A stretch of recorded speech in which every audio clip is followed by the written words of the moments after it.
Pemangku hajat pada malam hari ini yang berbahagia Bapak Haji Muhammad Soleh dan Ibu Hajah Eli Sastradinata dengan manakib Sultanil Aulia Syabil Qadir Jilani pada malam hari ini Allah Subhanahu wa taala mencurahkan rahmat dan hidayahnya untuk beliau beserta keluarga,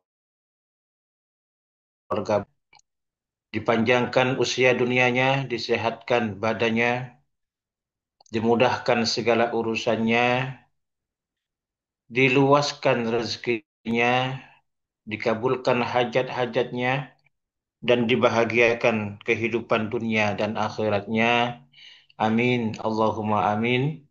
Juga untuk kita semuanya, ikhwan wal akhwat rahimakumullah.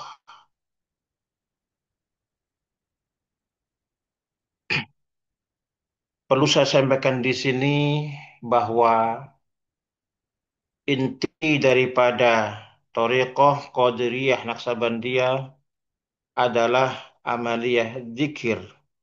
Zikir kepada Allah Subhanahu wa taala yang telah dibimbingkan oleh Syekh Mursyid, dan zikir inilah yang menjadi alat atau kendaraan kita untuk usul dan mengenal Allah Subhanahu wa taala.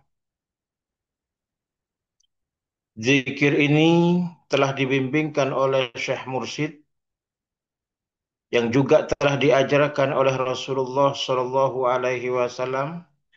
Ajaran ini sambung menyambung dalam silsilah sampai ke guru kita Pangersa Aba Aus yang merupakan mursyid yang ke-38. Ikhwan wal akhwat rahimakumullah. Sebenarnya amaliyah zikir itu adalah merupakan perbuatan yang ringan. Sepanjang apapun kita berzikir kepada Allah Subhanahu wa taala, tidak akan pernah capek karena yang melakukan zikir itu adalah kolbu kita yang merupakan rumah atau tempat persinggahan cahayanya Allah Subhanahu wa taala. Walaupun amaliyah zikir ini adalah merupakan sesuatu yang ringan, tetapi amatlah berat untuk dilakukan bagi orang yang memiliki ketipisan iman. Namun bagi orang yang memiliki kekuatan iman, keyakinan kepada Allah Subhanahu wa taala, maka zikir itu adalah merupakan sesuatu yang ringan dan secara terus-menerus kita lakukan. Hal ini juga dicontohkan dan dilakukan oleh Rasulullah Shallallahu Alaihi Wasallam. Ada sebuah hadis yang diriwayatkan oleh Ummul Mukminin Siti Aisyah. An Aisyah radhiyallahu anha qalat, kana Rasulullah sallallahu alaihi wasallam yadhkurullaha ala kulli ahyanihi. Adalah Rasulullah sallallahu alaihi wasallam berzikir kepada Allah di setiap waktu. Artinya dalam kondisi istirahat, dalam kondisi ibadah, dalam kondisi berdiri, dalam posisi duduk berbaring, Rasulullah Shallallahu Alaihi Wasallam senantiasa berzikir kepada Allah Subhanahu Wa Taala. Dan ini pun juga dilakukan oleh guru agung kita, Pangersa Aba Aus. Beliau tidak berhenti berzikir kepada Allah Subhanahu Wa Taala. Hal ini bukan kami yang tahu secara langsung, tetapi Pangersa Aba Aus ketika berkunjung silaturahim ke kediaman Sayyid Muhammad bin Alwi Al-Maliki Al-Makki, Sayyid Muhammad ini mengatakan bahwa Sudah puluhan tahun aku tidak menerima tamu di pagi hari. Ya, yang bertamu pada saat ini adalah seseorang yang di kolbunya tidak pernah berhenti berzikir kepada Allah Subhanahu wa taala. Keistimewaan yang dibawa oleh guru kita Pangersa Abah Aos yang disaksikan oleh Said Muhammad di Mekah sana bahwa Pangersa Abah pun tidak pernah berhenti kalbunya senantiasa berzikir kepada Allah Subhanahu wa taala. Tentu saja hal ini ikhwan wal ahwat rahimakumullah kita harus meniru juga semampu diri kita, seingat diri kita senantiasa berzikir kepada Allah Subhanahu wa taala. Zikir bisa melalui kalbu kita, lesan kita, dan amaliah-amaliah kebaikan kita. Allah Subhanahu wa taala berfirman di dalam Al-Qur'an, "Qul kullu ya'malu 'ala syakilatihi farabbukum a'lamu biman huwa ahda sabila." Katakanlah Muhammad, seseorang itu berbuat sesuai dengan pembawaannya masing-masing. Maka Tuhanmu lebih mengetahui siapa yang berada di jalan yang benar. Ikhwanul ahwat rahimakumullah, artinya masing-masing kita membawa bawaan apa yang kita lakukan. Dari sini saya teringat atas tulisan Syekh Ali Al-Khawas, seorang sufi besar, wali besar di zamannya.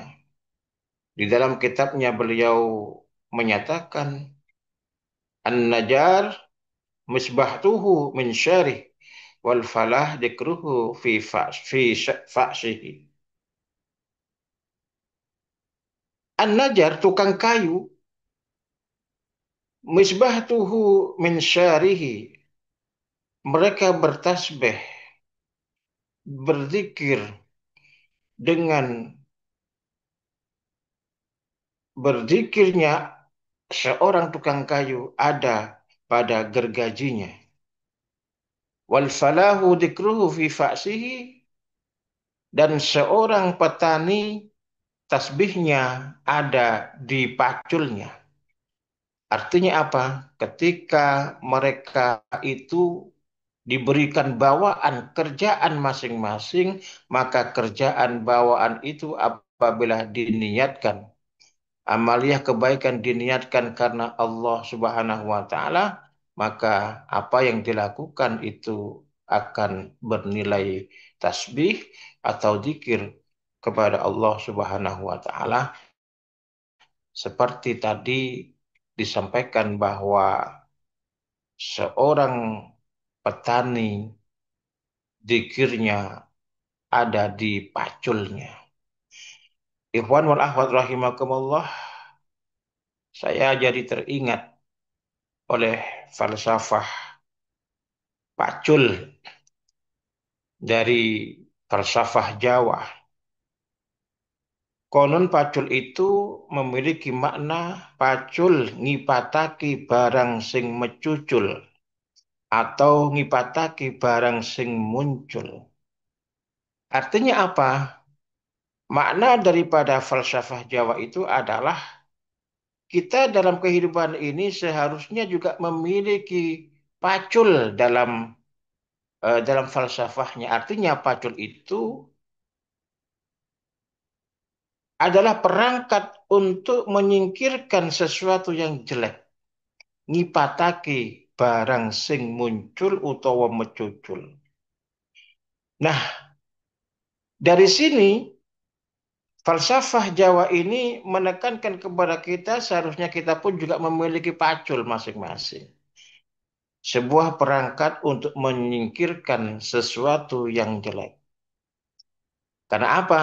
Karena sesuatu yang jelek itu bisa datang kepada kita di setiap waktu, baik melalui pikiran, baik melalui pembicaraan, baik melalui pendengaran, semuanya berpotensi untuk mendatangkan kejelekan-kejelekan dan kita memiliki filter atau pacul untuk menyingkirkan hal itu.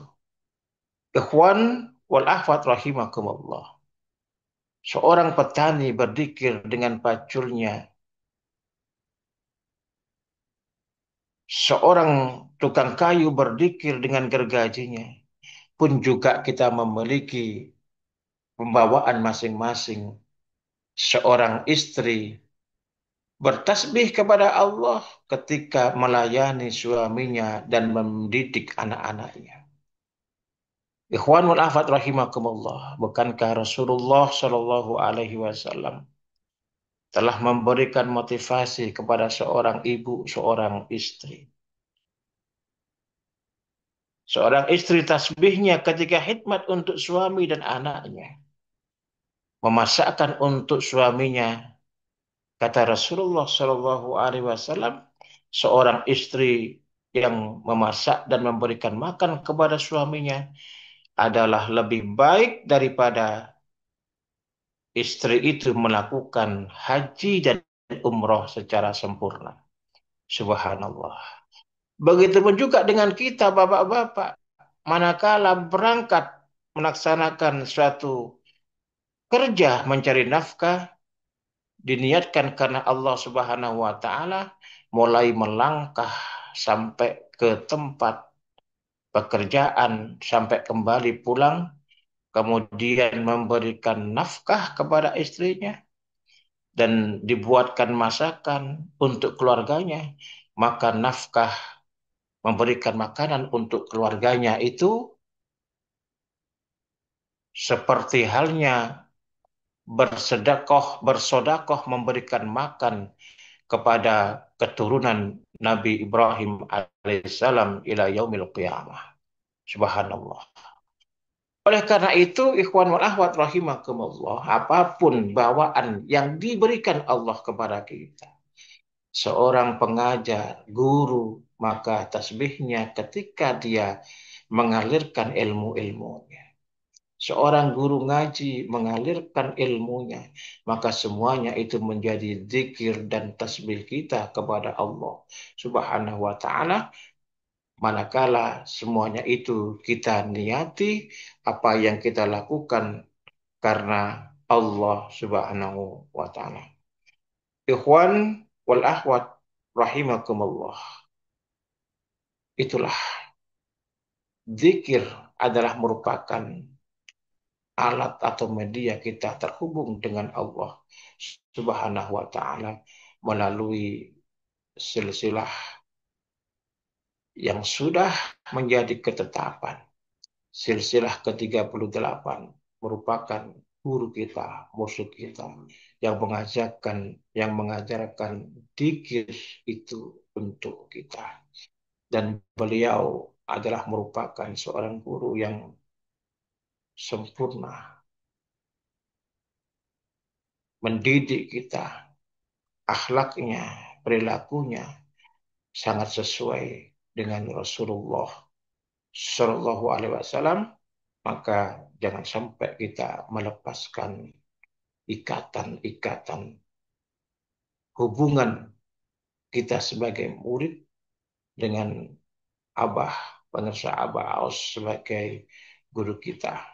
Kita senantiasa ikut di dalam ajarannya dan alhamdulillah pemirsa Abah bertanggung jawab atas semua murid-muridnya manakala murid itu mau melaksanakan ajaran-ajaran beliau.